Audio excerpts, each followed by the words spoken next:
नमस्कार दोस्तों। डेट आज की देखो 25 नवंबर 2025 है। स्वागत है आपका एटोरियल डिस्कशन में। आज तीन इश्यूज हम डिस्कस करेंगे। सबसे पहले आज आर्टिकल हम डिस्कस करेंगे पीएससीज में रिफॉर्म से संबंधित, पब्लिक सर्विस कमीशंस में रिफॉर्म से संबंधित 19 और 20 दिसंबर को ना एक नेशनल कॉन्फ्रेंस आयोजित होगी। तो ये एक मौका है पीएससीज में रिफॉर्म लाने का। इस मुद्दे पे हिंदू में आर्टिकल आया है। कौन से मुद्दे हैं, क्या चेंज होना चाहिए, सब डिस्कस करेंगे। आप भी अपनी जो राय है कमेंट बॉक्स में दे सकते हो। दूसरा आर्टिकल हम आज डिस्कस करेंगे G20 का समिट हुआ, क्या आउटकम निकल के आई, प्रधानमंत्री मोदी ने क्या पॉइंट सजेस्ट किए। तीसरा आर्टिकल आज संविधान से संबंधित है, और संविधान भी क्या, संविधान में डिफरेंटली एबल्ड पर्सन्स के प्रोविजन से संबंधित है। संविधान एक परफेक्ट डॉक्यूमेंट नहीं है, कमियां हैं, क्या डिस्कस करेंगे। चलिए डिस्कशन स्टार्ट करते हैं। हमारी आज की डिस्कशन में first important article PSC reforms और क्राइसिस पर संबंधित है। किस प्रकार से, क्यों ऐसा होता है कि जो पीएससी के जो एग्जाम्स हैं वो टाइम पे नहीं होते, पेपर लीक्स काफ़ी ज़्यादा होते हैं, केसेस कोर्ट में चले जाते हैं, क्यों वैकेंसीज टाइम पर नहीं आती। ये सारे जो इश्यूज हैं हम डिस्कस करेंगे और बात करेंगे कैसे स्टेट पीएससीज को रिफॉर्म किया जा सकता है। अपना सिलेबस में जीएस पेपर 2 के role of civil services in democracy topic से आर्टिकल को रिलेट कर सकते हो। देखो, अभी हाल ही में ना तेलंगाना स्टेट पीएससी काफी ज्यादा चर्चा में है। 2023 में ना, यानी 2 साल पहले वहां पे ना एस्पायरेंट्स ने बहुत बड़ा प्रोटेस्ट किया था। क्यों? एग्जाम पोस्टपोन करवाने के लिए। स्टूडेंट्स का आरोप यह था कि एग्जाम में सिस्टमिक फेलियर्स हुए हैं, इस वजह से एग्जाम को पोस्टपोन किया जाए। अब क्या हुआ है 2 साल बाद? अब 2 साल बाद दिसंबर 2025 में ना तेलंगाना में एक नेशनल कॉन्फ्रेंस होने वाली है। किन लोगों की? सारे जो स्टेट पीएससीज हैं उनके चेयरपर्सन इस नेशनल कॉन्फ्रेंस का हिस्सा होंगे। और मुद्दा क्या है? मुद्दा है वही ट्रस्ट डेफिसिट। स्टूडेंट्स का सिस्टम के ऊपर से ना भरोसा उठ गया है, उन्हें विश्वास ही नहीं होता है सिस्टम के ऊपर। हर एग्जाम जो है वो कंट्रोवर्सी बन जाता है। तो ये जो पीएससी के चेयरपर्सन की कॉन्फ्रेंस होगी ना, नेशनल कॉन्फ्रेंस 19-20 दिसंबर को, ये देखो फिर से एक बार मौका है स्टेट पीएससीज में रिफॉर्म लाने का। इससे पहले कि देखो हम बात करें इश्यूज की, थोड़ा हम पीछे चलते हैं, थोड़ा बैकग्राउंड की बात कर लेते हैं, हिस्ट्री समझ लेते हैं। देखो, आजादी से पहले ना इंडियंस ये चाहते थे कि सिविल सर्विसेज में ना मेरिट चले। ऐसा नहीं होना चाहिए कि जो ब्रिटिश ऑफिसर्स हैं सिर्फ वही चुन के आए। ब्रिटिश सर्विस कमीशन हमारे देश में प्रशासन के लिए सिविल सर्वेंट्स का चुनाव करें, ऐसा नहीं होना चाहिए। हमारी डिमांड थी स्वराज, हमारी डिमांड थी मेरिट। और अंग्रेजों ने देखो फाइनली हमारी बात को सुन भी लिया था। फाइनली हमारी बात को सुन लिया था। 1918 की बात है। 1918 में देखो मोंटेग्यू चेम्सफोर्ड रिपोर्ट आई थी 1918 में, और इस रिपोर्ट ने कहा था कि एक परमानेंट ऑफिस जरूर होना चाहिए इंडिया में सिविल सर्वेंट्स का चुनाव करने के लिए। मोंटेग्यू चेम्सफोर्ड रिपोर्ट ने देखो ये भी बोला, ये जो परमानेंट कमीशन होगा ना, ये सिर्फ मेरिट पे काम करेगा, पॉलिटिक्स से पूरी तरह से दूर रहेगा। और इस रिपोर्ट के बेसिस पे देखो 1926 में ना हमारे देश में फर्स्ट पब्लिक सर्विस कमीशन बना। अब ये देखो इंपॉर्टेंट है काफी, क्योंकि यूपीएससी को वैसे भी बने 100 साल पूरे हो गए हैं, तो इस पर प्री में क्वेश्चन पूछे जाने की संभावना काफी ज्यादा है। मेंस में भी पूछ सकती है यूपीएससी। तो ये जो पब्लिक सर्विस कमीशन बना था ना पहला हमारे देश में 1926 में, इसको बनाने में ना ली कमीशन जो आया था ना 1924 में, उसने भी काफी इंपॉर्टेंट रोल प्ले किया था। फिर आता है 1935 का act, government of India act 1935। इस एक्ट ने क्या कहा था? देखो, इस एक्ट ने ना फेडरलिज्म पे काफी ज्यादा फोकस किया था। इस एक्ट ने यह बोला था कि फेडरल गवर्नमेंट जो है ना उसके लिए अलग से फेडरल कमीशन हो, और जो प्रोविंशियल गवर्नमेंट्स हैं उनके लिए अलग से प्रोविंशियल कमीशन हो। मतलब ये जो पब्लिक सर्विस कमीशन है ना, ये भी अलग अलग होने चाहिए, स्टेट गवर्नमेंट्स के लिए अलग और सेंट्रल गवर्नमेंट के लिए अलग। यही मॉडल देखो बाद में हमारे संविधान निर्माताओं ने भी फॉलो किया। आज देखो आर्टिकल 315 के तहत ना यूपीएससी और स्टेट पीएससी दोनों काम करते हैं। और डॉक्टर BR अंबेडकर ने यह बोला था कि देखो पीएससी जो है वो देश की सुरक्षा दीवार होंगे। लेकिन क्वेश्चन ये उठता है, क्या आज स्टेट पीएससी सुरक्षा दवार जैसा काम कर रहे हैं या फिर नहीं कर रहे हैं? आंसर आपको भी पता है, आंसर है नो।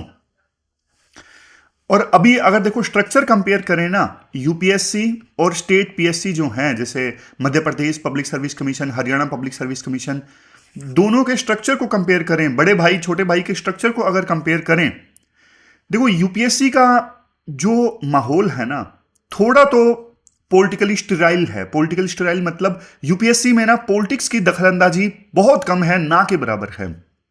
चोरी छुपे थोड़ी बहुत चलती हो तो देखो हम कह नहीं सकते, दबी जुबान में कुछ लोग बोल देते हैं कि नहीं यूपीएससी में भी थोड़ा बहुत नेपोटिज्म चलता है इंटरव्यू वगैरह में। अदरवाइज देखो बड़े स्केल पे यूपीएससी में पॉलिटिक्स की दखलंदाजी नहीं है। लेकिन देखो एक चीज जरूर है जो आप भी मानोगे, यूपीएससी में ना आइडियोलॉजिकल बेसिस पे मेंबर्स जरूर बनाए जाते हैं। अब जैसे बीजेपी की गवर्नमेंट है सेंटर में, तो बीजेपी अपनी आइडियोलॉजी वाले लोगों को यूपीएससी का मेंबर बनाएगी। इससे पहले कांग्रेस की सरकार थी, यूपीए की सरकार थी, तो कांग्रेस अपने बंदों को अपनी आइडियोलॉजी की तरफ इंक्लिनेशन रखने वाले लोगों को मेंबर बनाती थी। यह आइडियोलॉजिकल इंक्लिनेशन है ताकि जब इंटरव्यू होना तो उस आइडियोलॉजी के जो लोग हैं वो ज्यादा निकल के आए। शायद यही सोच होती होगी, है ना? तभी तो बीजेपी अपने लोगों को कमीशन का मेंबर बनाती है, कांग्रेस अपने लोगों को। तो इस लेवल पे तो चलता है, ये आपको भी समझ में आता होगा। राइटर ये बोलते हैं यूपीएससी के जो मेंबर्स हैं वो मेरिट और एक्सपीरियंस के बेसिस पे चुने जाते हैं। देखो मेरिट और एक्सपीरियंस होता होगा, मतलब मैं इस बात से इंकार नहीं कर सकता, यूपीएससी के मेंबर्स हाईली क्वालिफाइड हैं, लेकिन हाँ आइडियोलॉजी रूलिंग गवर्नमेंट की तरफ इंक्लाइंड होना जरूरी है। अदरवाइज यूपीएससी का मेंबर बनना किसी आम प्रोफेसर के लिए बहुत कठिन है, आम किसी रिटायर्ड ब्यूरोक्रेट के लिए बहुत कठिन है। मेरी तो कुछ जैसे बात भी हुई है, जो रिटायर्ड डीजीपी वगैरह हैं, तो उनसे कई बार बात होती है, तो हाँ भाई अब सरकार के साथ आपकी अच्छी बनती है तो सरकार आपको क्या पोस्ट दे सकती है। तो जैसे रिटायर्ड डीजीपी है, उन्होंने बताया कि देखो मुझे सरकार ये पोस्ट देने के लिए तैयार है, लेकिन ये मैं एक्सेप्ट नहीं कर रहा। और उन्होंने ये भी बताया कि मैं यूपीएससी मेंबर अगर मुझे बना दे तो मैं संतुष्ट हूँ, लेकिन सरकार बनाना नहीं चाहती मुझे। लेकिन ये तभी बात वो कर पा रहे थे क्योंकि उनके रिलेशन सरकार के साथ अच्छे थे, समझ रहे हो? अदरवाइज जिसके रिलेशन सरकार के साथ अच्छे नहीं होते, जो उनकी आइडियोलॉजी को सपोर्ट नहीं करता, फिर वो सरकार उन्हें मेंबर नहीं बनाती, फिर वो रिटायरमेंट के बाद में कोई पोस्ट नहीं देती।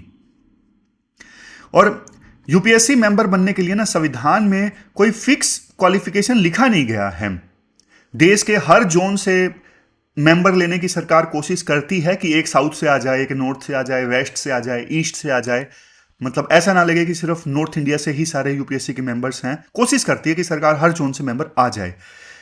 और लेकिन देखो जनरली यूपीएससी के जो मेंबर्स होते हैं ना, उनकी एज आपको 55+ मिलेगी और काफी हाई रेपुटेशन वाले होते हैं।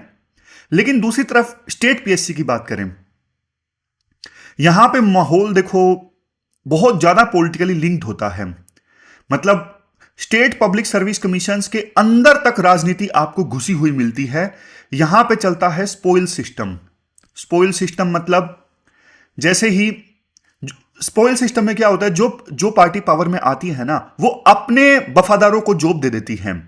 तो उसी प्रकार से स्टेट पब्लिक सर्विस कमीशन में भी यही होता है। स्टेट में जो सरकार चुनती है ना, वो क्वालिफिकेशन और पब्लिक एक्सपीरियंस को इग्नोर कर देती है और ऐसे लोगों को मेंबर बना देती है जो डिजर्विंग नहीं होते, लेकिन बस वो रूलिंग पार्टी के लॉयल होते हैं, वो रूलिंग पार्टी के वफादार होते हैं।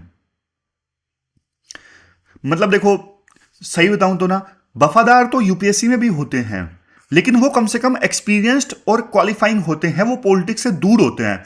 स्टेट पब्लिक सर्विस कमीशन में तो ऐसे लोगों को मेंबर बना दिया जाता है जो डिजर्विंग ही नहीं होते, जो एक्सपीरियंस्ड ही नहीं है, जो क्वालिफाइड ही नहीं है, जिन्होंने सिर्फ राजनीति की है, उनको सीधा सीधा बना दिया जाता है। आपको यूपीएससी में चेयरपर्सन या मेंबर कोई पॉलिटिकल लीडर नहीं मिलेगा, लेकिन स्टेट पब्लिक सर्विस कमीशन में तो सीधा सीधा पॉलिटिकल लीडर को मेंबर बना दिया जाता है, जो क्वालिफाइड नहीं है, जो एक्सपीरियंस नहीं है। यह फर्क है, समझे? दोनों चीजों में फर्क है। फिर इसके बाद नेक्स्ट पॉइंट क्या आता है? फिर नेक्स्ट पॉइंट यह आता है, देखो यूपीएससी के पास में ना पैसा ज्यादा है, क्योंकि सेंटर के पास में देखो पैसों की कमी नहीं है, मैन पावर की कमी नहीं है, तो मैनेजमेंट में फर्क है।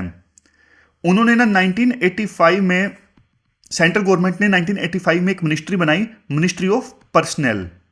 क्या बनाई? मिनिस्ट्री ऑफ पर्सनल बनाई सेंट्रल गवर्नमेंट ने 1985 में। ये मिनिस्ट्री देखो सिर्फ रिक्रूटमेंट पॉलिसीज बनाती है, ये एडवांस में बताते हैं कि कितनी वैकेंसीज हैं, इसलिए यूपीएससी का जो कैलेंडर है वो एकदम परफेक्ट ढंग से चलता है, क्योंकि मिनिस्ट्री ऑफ पर्सनल बता देते हैं एडवांस में इतनी वैकेंसीज हैं, इतनी वैकेंसीज के लिए आपको रिक्रूटमेंट चलता है। लेकिन स्टेट लेवल पे देखो अंधेर नगरी है। स्टेट्स में मैन पावर प्लानिंग ना बिल्कुल राम भरोसे हैं, इनके पास अक्सर देखो पैसा ही नहीं होता सैलरी और पेंशन देने के लिए, इसलिए ये रिक्रूटमेंट एज बढ़ा देते हैं ताकि पेंशन ना देनी पड़े, नए रिक्रूटमेंट रोक देते हैं। स्टेट में कोई डेडिकेटेड मिनिस्ट्री ऑफ पर्सनल नहीं होती, इसलिए कोई रेगुलर वैकेंसीज को नोटिफाई करने वाला नहीं होता। जब देखो वैकेंसी नहीं है तो स्टेट पीएससी फिर एग्जाम क्यों करवाएगा, समझ गए? ये सीधा सीधा डिफरेंस है। अब आते हैं हम एक्चुअल एग्जाम प्रोसेस पे। एक्चुअल एग्जाम प्रोसेस में क्या डिफरेंस है? देखो यूपीएससी ना रेगुलर कमेटीज बनाता है सिलेबस को रिव्यू करने के लिए। हालांकि देखो मुझे यूं लगता है पर्सनली सिलेबस बहुत पुराना हो गया है, एआई का जमाना है, आप ठीक है कुछ क्वेश्चन एनालिटिकल देते हो, फिर भी मेमोरी जो है मतलब कितना आपकी यादाश्त है वो सब चेक होता है एग्जाम में। एग्जाम कोई बच्चा 4-5 साल लेता है, 4-5 साल एग्जाम ना क्लियर हो तो उसके पास में कोई बैकअप नहीं होता, एग्जाम पूरा 1 साल तक चलता है। इन सब चीजों में सुधार आना जरूरी है।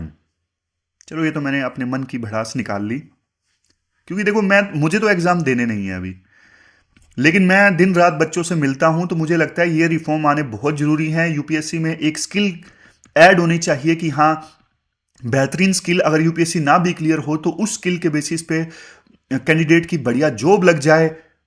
कुछ ना कुछ होना चाहिए, इंटीग्रेटेड एग्जाम सिस्टम होना चाहिए कि यूपीएससी के कई सारे एग्जाम्स, कई सारे जो वैकेंसीज हैं वो एक ही एग्जाम के थ्रू फिल हों, हर एक सर्विस के लिए अलग से एग्जाम ना हो, जैसे सीएपीएफ के लिए अलग से एग्जाम, यूपीएससी सिविल सर्विसेज के लिए अलग से एग्जाम, ऐसा नहीं होना चाहिए। कई सारे एग्जाम्स को इंटीग्रेट कर दो ताकि बच्चा एक ही एग्जाम की तैयारी करे और रैंक के बेसिस पे उसको बढ़िया पोस्ट मिल जाए जैसे उसकी रैंक हो। कोई बहुत मुश्किल रिफॉर्म नहीं है। आपने ध्यान दिया हो तो मैंने ये नहीं बोला कि स्टेट पब्लिक सर्विस कमीशन को यूपीएससी के एग्जाम से मर्ज कर दो, ये प्रैक्टिकली पॉसिबल नहीं है, ओपोजिशन की गवर्नमेंट्स विरोध करेंगी, लेकिन यूपीएससी के एग्जाम से तो कम शुरुआत की जा सकती है ना, समझ गए? तो हाँ, यूपीएससी जो आर्टिकल कहता है वो भी मैं आपको बता देता हूं, बीच बीच में मैं अपनी कमेंट्री भी दे रहा हूं क्योंकि मैं बायस्ड हूं इस आर्टिकल में, तो क्योंकि मुझे रियल टाइम एक्सपीरियंस है, प्रैक्टिकल नॉलेज है चीजों की, इसलिए मैं बीच बीच में अपनी राय भी देता जा रहा हूं। यूपीएससी देखो रेगुलर कमेटीज बनाता है सिलेबस रिव्यू करने के लिए, आर्टिकल के अनुसार सिविल सर्वेंट्स, एकेडमिशियंस सब मिलकर सिलेबस बनाते हैं। पेपर सेट करने के लिए बेस्ट टैलेंट को बुलाया जाता है, प्रोफेसर्स को, और मॉडरेशन होता है। अलग अलग सिलेबस, अलग अलग ऑप्शनल की मार्किंग के बीच में ना, क्योंकि जैसे मैथमेटिक्स या फिर दूसरे साइंस के ऑप्शनल हैं उसमें मार्क्स ज़्यादा आते हैं, ह्यूमैनिटीज़ में नहीं आते, तो यूपीएससी बाद में स्केलिंग कर देती है, मॉडरेशन कर देती है। और अलग अलग इवन जीएस में भी अलग अलग एग्जामिनर्स की मार्किंग को बैलेंस करने के लिए भी मॉडरेशन होता है। ट्रांसपेरेंसी और सीक्रेसी का परफेक्ट बैलेंस है। अगर गलती होती है तो यूपीएससी तुरंत एक्शन लेता है। मुझे तो लग रहा है सारी आइडियल चीजें हैं। ठीक है, स्टेट पब्लिक सर्विस कमीशन में हालात बहुत ज्यादा खराब हैं, लेकिन इसका मतलब ये नहीं है कि यूपीएससी आइडियल ढंग से काम कर रहा है, कुछ नहीं कर रहा है। इंटरव्यू में कितना वो है, स्केलिंग इंटरव्यू में कर ही नहीं पाते। एक बोर्ड इतने मार्क्स दे देता है, दूसरा बोर्ड कम मार्क्स दे देता है, और मॉडरेशन और स्केलिंग होती है, लेकिन क्या पैरामीटर्स हैं, सीक्रेसी है, सुधार की गुंजाइश है। UPSC state public service commission से अच्छा कर रहा है, कोई डाउट नहीं है, लेकिन सुधार की गुंजाइश है। लेकिन स्टेट पब्लिक सर्विस कमीशन में क्या हालात हैं? सिलेबस देखो सालों तक पुराना चलता रहता है, रिव्यू नहीं होता। पेपर सेट करने के लिए सिर्फ स्टेट को लोकल रिसोर्सेज यूज करने पड़ते हैं। क्वेश्चन पेपर में गलतियां होती हैं, इवेल्युएशन में सब्जेक्टिविटी बहुत ज्यादा होती है। और दूसरा देखो रिजर्वेशन, आप देखिए स्टेट पीएससी ना अक्सर रिजर्वेशन अप्लाई करने में फेल हो जाते हैं। वर्टिकल रिजर्वेशन तो जैसे सीधा सीधा एससी, एसटी, ओबीसी, लेकिन देखो हॉरिजेंटल रिजर्वेशन मतलब एससी, एसटी, ओबीसी के अंदर वुमेन, डिसेबल्ड दोनों को मिक्स करने में ना गलती कर देते हैं स्टेट पब्लिक सर्विस कमीशन से। जोनल कोटास की वजह से कॉम्प्लेक्सिटी और ज्यादा बढ़ जाती है, फिर मामला कोर्ट में चला जाता है, लिटिगेशन फाइल हो जाती है, फिर स्टूडेंट्स बेचारे एग्जाम की तैयारी छोड़ के वकील ढूंढने लगते हैं। तो ये सब चीजें होती हैं। अब मैं आपको बताता हूं सॉल्यूशन। चलो इश्यूज तो हमने डिस्कस कर लिए, सॉल्यूशन मैं चाहता हूं थोड़ा सिस्टमेटिक ढंग से आपको बताऊं। पहला सॉल्यूशन, अरे नहीं भाई आराम से, हाँ पहला सॉल्यूशन, मिनिस्ट्री बनाओ। कौन सी मिनिस्ट्री? स्टेट्स को ना पर्सनल मैनेजमेंट के लिए ना अलग से मिनिस्ट्री बनानी चाहिए, जैसे सेंटर ने बना रखी है मिनिस्ट्री ऑफ पर्सनल। ये जो मिनिस्ट्री है ना मिनिस्ट्री ऑफ पर्सनल, ये 5 साल का ना एक रोड मैप बनाए, 5 साल का एक रोड मैप बनाए, पहले से तय हो कि अगले 5 साल में कितनी भर्ती करनी है, तो उसके बेसिस पे चीजें चलें। दूसरा स्टेप क्या लेना होगा? दूसरा स्टेप ये लेना होगा, आप ना संविधान में बदलाव करो। क्या बदलाव करो? राइटर कहते हैं एक और कॉन्स्टिट्यूशनल अमेंडमेंट की आवश्यकता है। जैसे देखो 41 यानी 41वां कॉन्स्टिट्यूशनल अमेंडमेंट आया था इमरजेंसी के दौरान 1976 में। इस अमेंडमेंट ने ना एज जो है रिटायरमेंट की वो 60 से 62 कर दी थी कमीशन के मेंबर्स की। अब एज लिमिट को ना और ज्यादा चेंज कर दो, मिनिमम एज जो है 55 कर दो ताकि एक्सपीरियंस्ड लोग आए, और जो मैक्सिमम एज है वो 62 से बढ़ा के 65 कर दो। फायदा क्या होगा? जो सीनियर सिविल सर्वेंट्स है ना, जो 60 पे रिटायर होते हैं, वो स्टेट पीएससी में आ सकेंगे, उनका एक्सपीरियंस काम आ जाएगा। तो मिनिमम एज 55 और मैक्सिमम एज 65 कर दो, ताकि सीनियर सिविल सर्वेंट्स रिटायर होने के बाद में स्टेट पब्लिक सर्विस कमीशन में आ सकें। फिर आता है तीसरा स्टेप। तीसरा स्टेप क्या है? तीसरा स्टेप देखो ये है, सही लोगों का चुनाव करो स्टेट पब्लिक सर्विस कमीशन का मेंबर बनने के लिए। राइट पीपल, या फिर यूं लिख दो क्वालिफिकेशन रिफॉर्म, क्वालिफिकेशन रिफॉर्म लेके आओ स्टेट पीएससी में। मेंबर्स की क्वालिफिकेशन जो है वो क्लियर होनी चाहिए। कम से कम देखो सेक्रेटरी रैंक का जो ऑफिसर है, सेक्रेटरी रैंक का जो ऑफिसर है वो मेंबर बन सके, इस प्रकार की आप क्वालिफिकेशन रखो। और नॉन ऑफिशियल मेंबर्स में डॉक्टर्स, लॉयर्स, इंजीनियर्स जिनके पास में 10 साल का एक्सपीरियंस हो, ये आप क्वालिफिकेशन में मेंशन कर सकते हो। और ये भी मैंडेटरी कर सकते हो कि public service, state public service commission का मेंबर बनाने के लिए ना लीडर ऑफ अपोजिशन से कंसल्ट करना मैंडेटरी हो। इससे देखो अपने लोगों को भर्ती करने का जो कल्चर है वो खत्म होगा, कि जैसे ही सरकार चेंज हुई अपने लोगों को भर्ती कर दिया, वो जो कल्चर है वो खत्म होगा। फिर नेक्स्ट है सिलेबस से संबंधित point, syllabus and exam pattern. Syllabus and exam pattern, syllabus को देखो रेगुलर रिवाइज करो यूपीएससी के हिसाब से। यूपीएससी नहीं कर रहा है, यूपीएससी पीछे है सिलेबस रिवाइज करने में। खैर कोई बात नहीं, आर्टिकल का पॉइंट ये है यूपीएससी के हिसाब से रेगुलर सिलेबस रिवाइज होना चाहिए। और चेंजेस करने से पहले ना पब्लिक से कंसल्ट कर लो, स्टूडेंट्स की राय लो। रीजनल टॉपिक्स जो हैं, जैसे स्टेट के टॉपिक्स हैं, जैसे राजस्थान का एग्जाम है, राजस्थान के टॉपिक्स हैं, उनको ऑब्जेक्टिव फॉर्म में रखो, एमसीक्यू फॉर्म में पूछो। क्योंकि देखो लोकल हिस्ट्री, ज्योग्राफी में ना टीचर्स कम होते हैं और सब्जेक्टिव चेकिंग थोड़ी बायस्ड हो सकती है। तो इसलिए अच्छा ये होगा कि स्टेट स्पेसिफिक जो टॉपिक्स हैं वो सिर्फ एमसीक्यू की फॉर्म में पूछो, ताकि states subjective topics subjective form में ना पूछने पड़े, क्योंकि वहां पे टीचर्स कम होते हैं सब्जेक्टिव क्वेश्चंस को, यानी आंसर्स वाले क्वेश्चंस को चेक करने के लिए। अच्छा पॉइंट है, राइटर ने कुछ पॉइंट तो सोच के लिखे हैं। और देखो मेंस एग्जाम जो है ना, मेंस एग्जाम भी ना मिक्स होना चाहिए, मेंस एग्जाम भी मिक्स होना चाहिए। ऑब्जेक्टिव प्लस में सब्जेक्टिव दोनों टाइप के क्वेश्चन पूछे जाने चाहिए मेंस में भी। गूगल ट्रांसलेट पे आप निर्भर मत करो, अच्छे से हिंदी का ट्रांसलेट करो, ह्यूमन ट्रांसलेटर्स यूज करो ताकि मीनिंग चेंज ना हो। और क्वेश्चन पैटर्न ऐसा हो जो चैट जीपीटी भी सोल्व ना कर सके। ये तो बहुत मुश्किल चीज बोल दी। क्वेश्चन पैटर्न ऐसा हो जो चैट जीपीटी भी सोल्व ना कर सके। और रट्टाफिकेशन जो है वो बंद होना चाहिए। रट्टाफिकेशन तो हमारे देश की सबसे बड़ी कमी है, हर एग्जाम में रट्टाफिकेशन, हर एग्जाम में। तो ये चौथा पॉइंट है। अब 5वां स्टेप राइटर देते हैं, वॉचडॉग। वॉचडॉग मतलब एडमिनिस्ट्रेटिव रिफॉर्म। स्टेट पीएससी का जो सेक्रेटरी होता है ना, वो सीनियर लेवल का ऑफिसर होना चाहिए जिसको पहले स्कूल एजुकेशन या बोर्ड एग्जाम कंडक्ट करने का एक्सपीरियंस हो, ताकि वो एग्जाम को बढ़िया ढंग से कंडक्ट करवाए। जिसने बोर्ड एग्जाम्स या फिर दूसरे एग्जाम्स बढ़िया ढंग से कंडक्ट करवाए या थोड़ा तो उसके पास में एक्सपीरियंस होगा ना। तो ये सारे पॉइंट हैं। ये देखो एक एक करके मैंने सारे पॉइंट आपको बता दिए। थोड़े 5 पॉइंट बताएं, थोड़े सिस्टमेटिक ढंग से बता दिए, आर्टिकल में थोड़े रैंडम थे। लास्ट में कंक्लूजन भी राइटर देते हैं। देखो, स्टूडेंट्स का टाइम और एनर्जी कोर्ट केसेस में नहीं जाने चाहिए जो कि स्टेट पीएससी में जाते हैं। अगर ये रिफॉर्म लागू होते हैं तो स्टेट पीएससी भी ना यूपीएससी की तरह वाइब्रेंट बन सकता है। और एक चीज देखो, ये याद रखनी जरूरी है, एडमिनिस्ट्रेशन की रीढ़ की हड्डी क्या है? एडमिनिस्ट्रेशन की रीढ़ की हड्डी है अच्छी रिक्रूटमेंट। अगर देखो रीढ़ की हड्डी ही कमजोर हो जाएगी तो सिस्टम कैसे चलेगा? समझ गए? तो ये पूरा आर्टिकल हमने डिस्कस किया। चलते हैं आगे।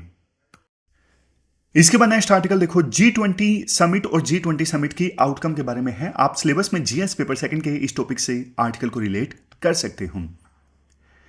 आप ना कल्पना कीजिए, आपकी ना एक्सटेंडेड फैमिली का, आपकी फैमिली के साथ एक डिनर चल रहा है। मतलब फैमिली में ना सिर्फ आपकी क्लोज्ड फैमिली है जो 4-5 लोग होते हैं, इसके अलावा भी एक्सटेंडेड फैमिली के लोग भी हैं डिनर में।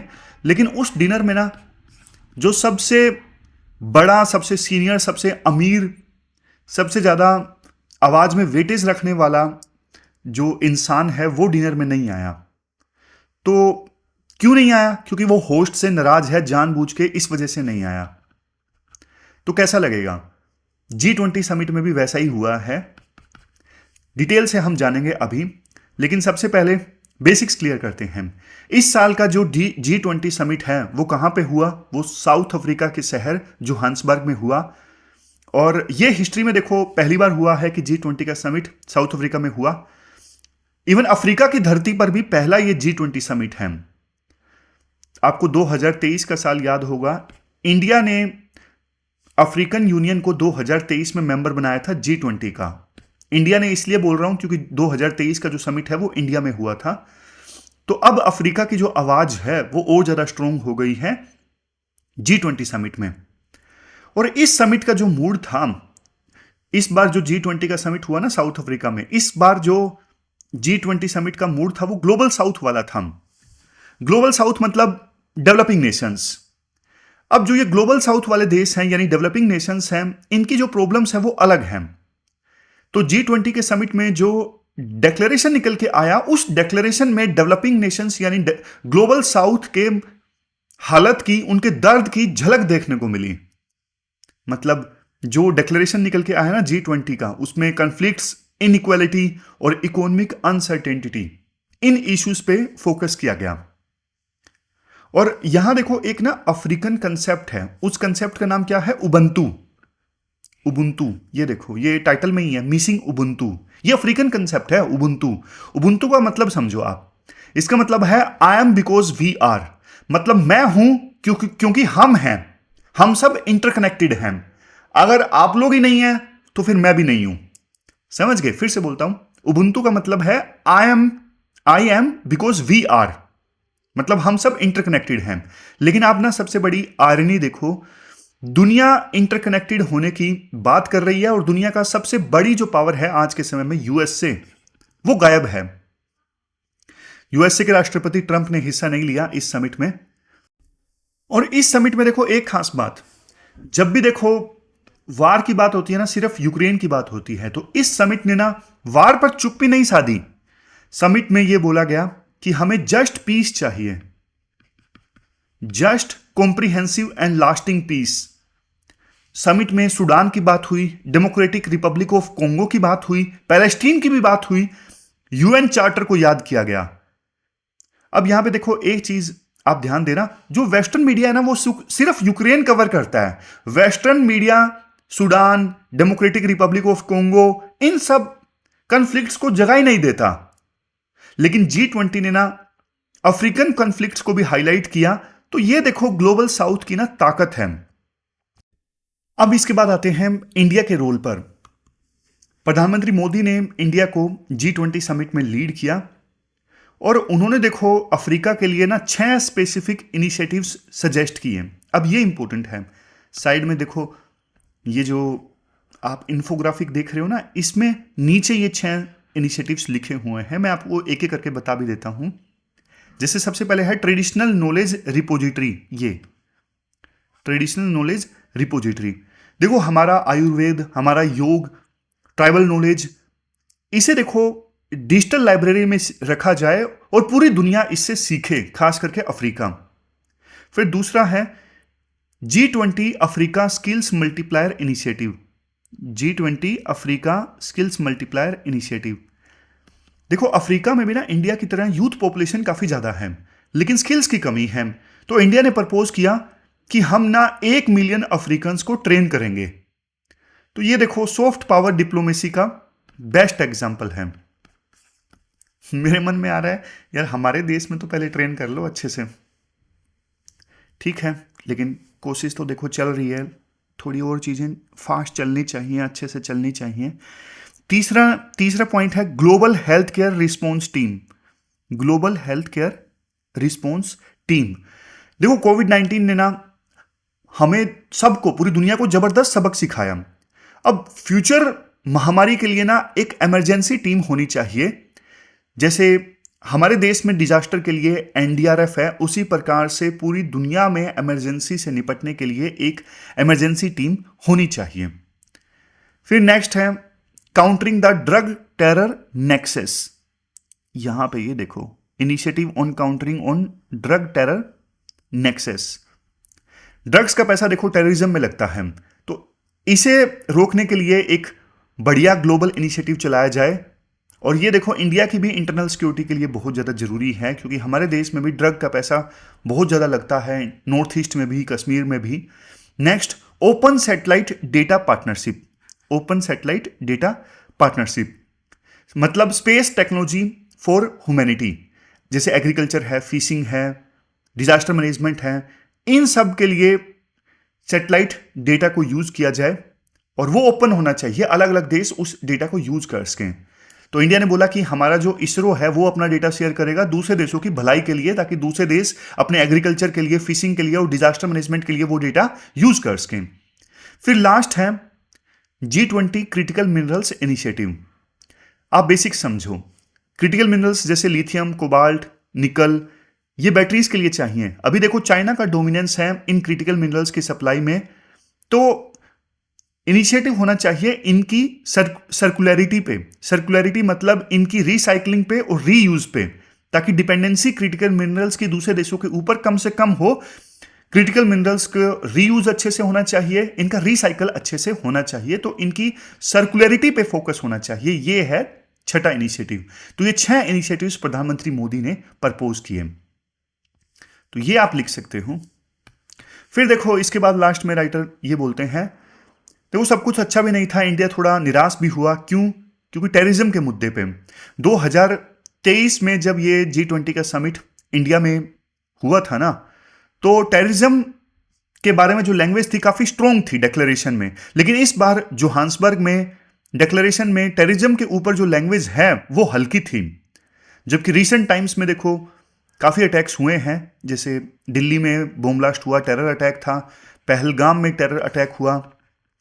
तो इतने सीरियस थ्रेट्स के बाद भी G20 के डिक्लेरेशन में टेररिज्म का कंडेमनेशन बहुत वीक था, तो ये इंडिया के लिए एक नेगेटिव पॉइंट रहा। और अब आते हैं सबसे बड़े पॉलिटिकल ड्रामा पर, मतलब यूएस के राष्ट्रपति समिट में नहीं आए। सिर्फ वही नहीं, यूएस गवर्नमेंट ने इस समिट को बाइकआउट कर दिया। उन्होंने सिर्फ एक डिप्लोमेट भेजा, वो भी ऑब्जर्वर बनाकर, मतलब लीडर जो थे यूएस गवर्नमेंट के वो इस समिट से गायब थे। आप पूछोगे सर क्यों? रीजन देखो बहुत ज्यादा कंट्रोवर्शियल है। यूएस ने ये बोला कि साउथ अफ्रीका में ना व्हाइट माइनॉरिटी फार्मर्स के खिलाफ ना डिस्क्रिमिनेशन चल रहा है। यूएस ने ये बोला कि साउथ अफ्रीका में ना जो व्हाइट माइनॉरिटी फार्मर्स है ना, उनके साथ में डिस्क्रिमिनेशन चल रहा है, सरकार उनके साथ में भेदभाव कर रही है और वहां पे ब्लैक्स को जमीन वापस देने की बात हो रही है। यूएस का कहना है कि ये डिस्क्रिमिनेशन है व्हाइट फार्मर्स के साथ में। थोड़ा सा इस बात का ना मैं आपको बैकग्राउंड बताता हूं। देखो साउथ अफ्रीका में ना दशकों तक अपार्थीड था। अपार्थीड मतलब रंग भेद की नीति वहां पर लागू थी। जो वाइट्स माइनॉरिटी थी ना, उनकी सरकार हुआ करती थी और ब्लैक्स पे काफी अत्याचार हुआ करता था, ब्लैक्स के साथ में भेदभाव हुआ करता था। समझ गए? मतलब गोरों का राज था, ब्लैक्स पर अत्याचार होता था। आज वही यूएस उल्टा आरोप लगा रहा है, वही यूएस कह रहा है कि व्हाइट्स माइनॉरिटी के साथ में भेदभाव हो रहा है और ब्लैक्स की सरकार है, ब्लैक्स वहां पे मेजोरिटी में है। समझ गए? तो ये देखो हिस्ट्री का मजाक है। कितने दशकों तक ब्लैक्स के ऊपर अत्याचार किया, जो माइनॉरिटी वाइट्स थे वो गवर्नमेंट में थे, अपार्थिड गवर्नमेंट के अगेंस्ट, अपार्थिड रूल के अगेंस्ट इतना प्रोटेस्ट हुआ था, तब जाके वहां पे सिस्टम चेंज हुआ। लेकिन अब यूएस ये बोल रहा है कि व्हाइट माइनॉरिटीज के साथ में डिस्क्रिमिनेशन हो रहा है। समझ गए? तो ये पॉइंट है। देखो जो G20 है ना, लास्ट में राइटर बोलते हैं G20 जो है वो दुनिया की सबसे बड़ी इकोनॉमीज का ग्रुप है। अगर देखो सबसे बड़ी इकोनॉमी यूएस ही नहीं आएगी तो फिर इस ग्रुप की वैल्यू जो है वो कम हो जाती है। और 2026 में यूएस खुद G20 का प्रेसिडेंट बनने वाला है। तो क्या वो इस ग्रुप को लेकर सीरियस भी है या नहीं है, या फिर धीरे धीरे जो ये G20 ग्रुप है वो फेल होता जा रहा है? G20 की होप क्या है? G20 की होप ये है डेमोक्रेटिक वर्ल्ड ऑर्डर, सबको बराबर की आवाज मिलेगी। लेकिन यूएस का एक्शन जो है वो यूएस की एरोगेंस को दिखाता है। लेकिन एक अच्छी चीज हुई, जो ग्लोबल साउथ हैं, डेवलपिंग नेशंस जैसे इंडिया, ब्राजील, साउथ अफ्रीका, ये साथ आ रहे हैं, और जो वेस्ट है वो अलग थलग पड़ रहा है। लेकिन देखो पावरफुल नेशंस को ना एक चीज समझनी होगी कि ग्रुप को साइडलाइन करके पावर बचती नहीं है, इंस्टीट्यूशन बल्कि कमजोर होता है। इसलिए आप इंस्टीट्यूशन को कमजोर मत करिए। तो ये पूरा आर्टिकल हमने डिस्कस किया। चलते हैं आगे। इसके बाद नेक्स्ट आर्टिकल देखो, संविधान से संबंधित है। आपने जीएस पेपर 2 पॉलिटी से इस आर्टिकल को रिलेट कर सकते हो। ये आर्टिकल देखो काफी ज्यादा प्रोवोकेटिव है और आपको इंटेलेक्चुअली स्टिमुलेट करेगा ये आर्टिकल। देखो अक्सर ना हम संविधान को बिल्कुल परफेक्ट आइडियल डॉक्यूमेंट मानते हैं। जब भी विवाद होता है हम बोलते हैं संविधान को फॉलो करो, हम कॉन्स्टिट्यूशनल मोरालिटी की बात करते हैं। लेकिन एक क्वेश्चन मैं आपसे पूछता हूं, क्या वास्तव में संविधान जो है वो आइडियल परफेक्ट डॉक्यूमेंट है? राइटर तो बोलते हैं नो। आप याद कीजिए 1940s में जब कॉन्स्टिट्यूट असेंबली बनी थी तो उनमें कौन लोग थे? ज्यादातर लोग देखो एलीट लिबरल मेल्स थे, लॉयर्स वगैरह ज्यादातर एलीट लिबरल मेल्स थे। लेकिन जब वो बैठते थे ना संविधान के ड्राफ्ट को डिस्कस करने के लिए, तो अलग अलग सोसाइटीज उनको ना खत लिखा करती थी कि भैया ये जो डिमांड है आप स्वीकार करिए, हमारी इस डिमांड को संविधान में जगह दीजिए। तो उनमें से एक था डीफ एंड डम सोसाइटी, जो लोग सुन नहीं सकते, बोल नहीं सकते। उनकी सोसाइटी ने ना अपनी कुछ डिमांड्स रखी और बोला कॉन्स्टिट्यूट असेंबली को कि आप ना संविधान में इन डिमांड्स को जगह दो। लेकिन कॉन्स्टिट्यूट असेंबली ने जानते हो क्या रिप्लाई किया? भैया हम आपको ना वोटिंग राइट्स दे रहे हैं, इतना बहुत है, इससे सारी चीजें ठीक हो जाएगी, आप क्या करोगे दूसरी चीजें मान के? तो इग्नोर कर दिया। मतलब डीफ एंड डम सोसाइटी की जो डिमांड थी उसको संविधान निर्माताओं ने इग्नोर कर दिया, ये कह के कि आपको वोटिंग राइट्स मिल रहे हैं डिफरेंटली एबल पर्संस को और उनसे सारी चीजें ठीक हो जाएंगी। लेकिन जब संविधान बना उसके बाद देखो क्या इश्यूज निकल के आए। आर्टिकल 41 देखिए। आर्टिकल 41 ये कहता है कि स्टेट जो है वो काम करेगा जॉब्स दिलवाने में डिफरेंटली एबल पर्संस को, बीमार लोगों को, ओल्ड एज के लोगों को। अब यहां पे ना आप इशू देखिए, आप बोलोगे क्या ही दिक्कत है, सही तो है, प्रोविजन तो किया गया है डिफरेंटली एबल पर्संस के लिए। राइटर को दिक्कत यह है कि डिफरेंटली एबल पर्संस को ना आर्टिकल 41 में बीमार लोगों के साथ में क्लब किया गया है। मतलब कि यह ट्रीट किया गया है कि डिफरेंटली एबल पर्संस बीमार हैं, उनमें किसी चीज की कमी है। देखो पहले मॉडल यह रखा गया था वेलफेयर बेस्ड, कि हां इनकी वेलफेयर के लिए कुछ करना है। बट आज माइंडसेट चेंज हो चुका है। आज माइंडसेट है राइट बेस्ड अप्रोच का, कि ये डिफरेंटली एबल्ड पर्संस का अधिकार है कि स्टेट उनके लिए काम करे, उनके लिए उनको बाकी लोगों के साथ में इक्वल ट्रीटमेंट हो, इसके लिए उनके लिए कुछ प्रोविजंस करें। तो ये उनका राइट है। स्टेट ऐसा करके उन पर दया नहीं दिखा रहा है, ये उनका अधिकार है। तो आज मॉडल ऐसा हो गया है। फिर दूसरा इशू राइटर बोलते हैं आप ना संविधान का 7वां शेड्यूल जो स्टेट सेंटर के बीच में पावर डिवाइड करता है, स्टेट लिस्ट में एंट्री नंबर 9 जो है वो कहता है relief of disabled and unemployable. अब यहां पे भी देखो डिसेबल्ड को ना किन के साथ रख दिया गया है, अनएम्प्लॉयबल के साथ में रख दिया गया है, जो काम नहीं कर सकते। तो ये जो एंट्री है ना वो तो अपने आप में मान लेती है कि जो डिसेबल्ड है वो प्रोडक्टिव नहीं है, वो काम नहीं कर सकते, तभी तो उनको अनएम्प्लॉयबल के साथ में रख दिया गया है। जबकि देखो ये तो स्टीरियोटाइप सेट करता है ना, ये स्टीरियोटाइप सेट करता है कि जो डिसेबल है वो एम्प्लॉयमेंट देने लायक नहीं है, वो अनएम्प्लॉयबल है। फिर आप तीसरा इशू देखो, अक्सर देखो हम लक्ष्मीकांत पढ़ते हैं ना तो बहुत सारी कॉन्स्टिट्यूशनल या फिर नॉन कॉन्स्टिट्यूशनल बॉडीज के बारे में पढ़ते हैं। तो जब बात आती है ना उनको कब हटाया जा सकता है उनके ऑफिस से, तो एक लाइन ये लिखी होती है इनफर्मिटी ऑफ बॉडी एंड माइंड, मतलब बॉडी या माइंड काम नहीं कर रहा है ठीक से, तब उनको हटाया जा सकता है। लेकिन देखो ये लिखना जरूरी था क्या? जो शरीर से कमजोर है, क्या जो लोग शरीर से कमजोर हैं वो काम नहीं कर सकते? स्टीफन हॉकिंग, शरीर उनका 90% बॉडी काम नहीं करती थी, फिर भी वो यूनिवर्स के बारे में इतनी बेहतरीन थ्योरीज दे रहे हैं। सोच के देखो, सोच के देखो। तो ये लिखना गलत था कि जो लोग बॉडी से वीक हैं उनको हटाया जा सकता है। फिर ना राइटर एक बढ़िया कंसेप्ट इंट्रोड्यूस करते हैं एबल नेशनलिज्म का। देखो सोसाइटी जो है ना आज के समय में उन डिसेबल्स को सेलिब्रेट करती है जो सुपर अचीवर हैं। पैरा ओलंपिक्स में जिन्होंने अच्छा परफॉर्म किया उनकी स्टोरीज को इंस्पायरिंग करके बताया जाता है, उनको एक्स्ट्रा ऑर्डिनरी करके दिखाया जाता है। लेकिन देखो ऐसे लोग तो, ऐसे डिफरेंटली एबल पर्सन्स तो बिल्कुल लिमिटेड है ना, बहुत कम है। लेकिन एक्सपेक्टेशंस ऐसी ही हो जाती है समाज की कि आप डिफरेंटली एबल्ड पर्सन हैं तो आपको ना सुपर अचीवर बनना पड़ेगा, आपको इंस्पायरिंग होना पड़ेगा। आप अगर नॉर्मल हो तो इससे काम नहीं चलेगा। तो सिलेक्टिव एम्पैथी है स्टेट की डिफरेंटली एबल पर्सन्स के प्रति। जैसे एक बात ये की जाती है, इवन सुप्रीम कोर्ट में ना ओंकार गोंड केस में ना डिफरेंटली एबल पर्सन्स के लिए ये वर्ड इस्तेमाल करता है, साइनिंग सन्स एंड डॉटर्स। अच्छी चीज है, लेकिन बात वही है, दूसरे जो डिफरेंटली एबल पर्सन्स है ना जो स्टेट के खिलाफ थोड़ा सा भी बोलते हैं, जैसे GN Sai Baba, father Stan स्वामी, अब ये भी डिफरेंटली एबल्ड थे। अब इन्होंने जेल में ना बेसिक फैसिलिटीज की डिमांड की, उनको बेसिक फैसिलिटीज तक नहीं मिली। तो मतलब ये है जो जब डिफरेंटली एबल्ड पर्सन्स नेशनलिज्म के ढांचे पर फिट बैठते हैं, जो गवर्नमेंट का सपोर्ट करते हैं, तो उनको तो देखो बढ़िया ट्रीट किया जाता है, उनको शाइनिंग स्टार्स बोला जाता है। लेकिन जो इस नेशनलिज्म के डेफिनेशन पर खरा नहीं उतरते उनको बेसिक फैसिलिटीज भी नहीं दी जाती हैं।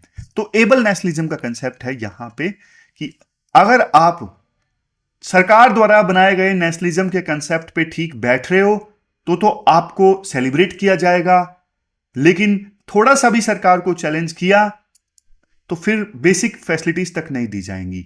तो इवन ऐसा भेदभाव क्यों, राइटर बोलते हैं। फिर देखो 5 चीजें राइटर बताते हैं, 5 चीजें क्या क्या चेंज होनी चाहिए आज जब हम डिफरेंटली एबल पर्सन्स की बात करें। सबसे पहले देखो हमें ना लैंग्वेज बदलनी पड़ेगी। हम मेडिकल मॉडल से ह्यूमन राइट्स मॉडल पर शिफ्ट हों, इसकी स्टेट को कोशिश करनी होगी। डिफरेंटली एबल पर्सन्स बीमार नहीं है, जस्ट उनके ह्यूमन राइट्स की बात है। दूसरा देखो लॉज को ना रिव्यूज किया जाना चाहिए, अनएम्प्लॉयबल जैसे वर्ड्स नहीं यूज होने चाहिए डिफरेंटली एबल पर्सन्स के साथ में। और कोर्ट्स को देखो डिसेबिलिटी को ना चैरिटी नहीं मानना चाहिए, डिफरेंटली एबल पर्सन्स को डिसेबिलिटी को एक डिग्निटी के लेंस से कोर्ट को देखना चाहिए। जैसे कि देखो अमर्त्य सेन की ना कैपेबिलिटी अप्रोच है, वो कहती है फोकस इस पे मत करो कि इंसान में क्या कमी है, फोकस इस पे करो कि सिस्टम ने क्या बैरियर्स खड़े किए हैं। समझ गए? संविधान इंक्लूसिव देखो तभी होगा जब हम इन साइलेंसेस को ना भरेंगे। तो ये जो आर्टिकल है ना ये देखो एक सेल्फ करेक्शन का ना मौका देता है। अच्छा आर्टिकल था, काइंड ऑफ डिफरेंट आर्टिकल था। ये हमने पूरा आर्टिकल डिस्कस किया। लास्ट में मैं आपको क्वेश्चन बता देता हूं जो आपको अटेम्प्ट करना है। अब क्वेश्चन देख लीजिए जो आपको अटेम्प्ट करना है। ये आर्टिकल हमने डिस्कस किया ना जो डिफरेंटली एबल्ड पर्सन से रिलेटेड, इसी पे क्वेश्चन आपको अटेम्प्ट करना है। 15 मार्क्स का क्वेश्चन है, 250 वर्ड्स में आपको इस क्वेश्चन का आंसर देना है। तो ये थी हमारी आज की डिस्कशन। कल मिलते हैं फिर से एक नई डिस्कशन के साथ। तब तक आप अपना ध्यान रखिए, अच्छे से पढ़िए। Thank you very much for discussion.